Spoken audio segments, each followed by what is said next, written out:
Some netizens asked me why China does not use rare earth controls to directly target ASML and TSMC, forcing them to defy U.S. export bans on China to gain access to lithography machines and advanced chip capacity. They may not fully understand the true purpose of China's rare earth controls. China aims to demonstrate its powerful strike capability to Western countries, especially U.S. allies, showing that China can cripple their tech industries, encouraging them to remain neutral in the China-U.S. competition. This means adopting a strategy of superficial compliance with U.S. unreasonable demands while actually being perfunctory. In other words, through unprecedented rare earth control measures, China provides these countries with legitimate reasons to reject U.S. long-arm jurisdiction. After all, cooperating with the U.S. to contain China risks landing them on China's blacklist, cutting off access to rare earths and related products. If China halts the supply of advanced materials, their industries would collapse immediately.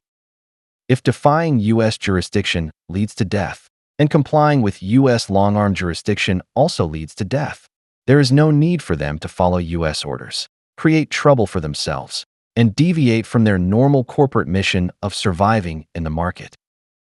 Another point that may be overlooked is that China recently required domestic enterprises to obtain government approval before purchasing NVIDIA AI chips, signaling that China is no longer interested in U.S.-made chips. Huawei will launch the Ascend 950 chip in the fourth quarter, paired with the Atlas 950 Super PD, with total computing power far exceeding NVIDIA's GB200 NVL72 cluster. Although the single-chip computing power lags significantly behind NVIDIA's chips, Huawei's subsequent chip releases will continue to improve with advancements in domestic chip manufacturing processes. Huawei's next-generation AI chips and clusters under development will surpass NVIDIA's planned technology nodes in overall computing power.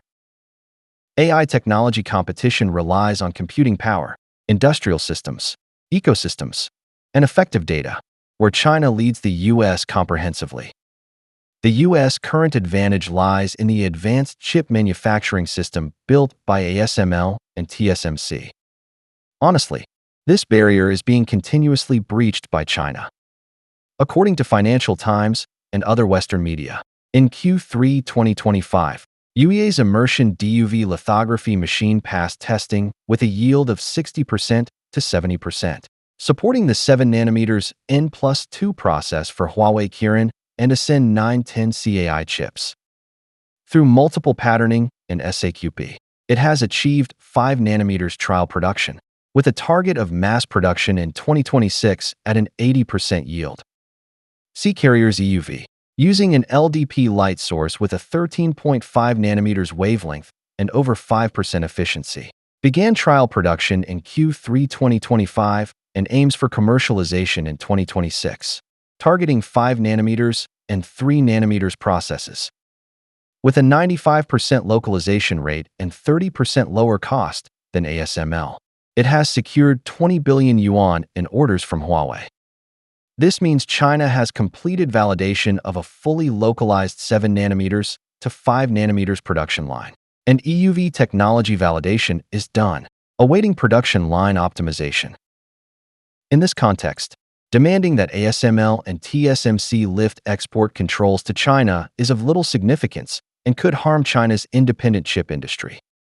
The government and enterprises have invested heavily in the chip sector to dominate the world's largest chip consumption market after R&D is complete. China's goal is to be both the largest chip producer and consumer, thereby crushing the U.S. in the chip war. Currently, in operating systems and productivity software, the U.S. still holds a significant advantage, but China's government and public institutions have largely completed de-Americanization. Domestic productivity software is rapidly iterating, driven by massive market demand. For China, sticking to its development path and awaiting results is sufficient. China possesses a far larger industrial capacity than the U.S. and a more extensive, higher-quality talent pool, with no need to perish alongside the U.S. China can defeat the U.S. gracefully. After the Cold War, the U.S. lost the Soviet Union's oversight and reverted to imperialism, pursuing global hegemony, which appeared glamorous. As Trump said, leaders of other countries lined up to kiss his ass. But the US paid a huge price for this. In the 1980s, it suppressed Japan. After 2005, it targeted the EU. And since 2018, it has targeted China. US companies have forgotten how to compete fairly with foreign firms, and Americans have grown accustomed to exploiting the world through military and financial hegemony, forgetting how to create wealth through honest labor. This arrogance has destroyed US competitiveness, leaving it lost in a prosperity bubble blown by Wall Street financial capital and Silicon Valley tech elites. Now, facing a truly formidable opponent like China, the US must confront the tragedy of that bubble bursting. China has no need to follow the US in replicating chip and AI technologies. Chinese researchers should pursue their own approach to enhance productivity. Like China's electromagnetic catapult technology, it differs from the US approach yet delivers better results, with greater thrust and higher reliability. While the US Ford-class carrier struggles with high electromagnetic catapult failure rates, China's Fujian carrier has used electromagnetic catapults to complete launches of all aircraft types, becoming the first to launch fifth-generation fighters with this technology. Without joining the International Space Station, China built its own space station. Without GPS, China developed Beidou. The US has not developed a sixth-generation fighter, but China is testing multiple models simultaneously. China's hypersonic missile technology surpasses that of the US.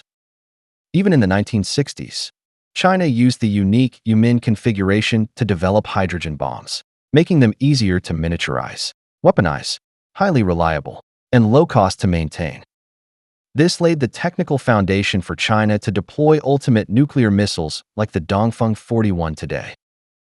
Thus, China could use rare earth sanctions to crush ASML and TSMC or force them to concede to China. But this is of little significance and not the fundamental purpose of China's rare earth controls. China would not, like the US government, mobilize national power to target private companies. Such actions are low and unbecoming of a true great power. Of course, companies like ASML and TSMC that cooperate with US sanctions on other countries should reflect on their mistakes. When you end up on a sanctions list, you will feel the pain of the victims. God may not be watching you, but the countries and companies persecuted by the US worldwide are watching. Repent now.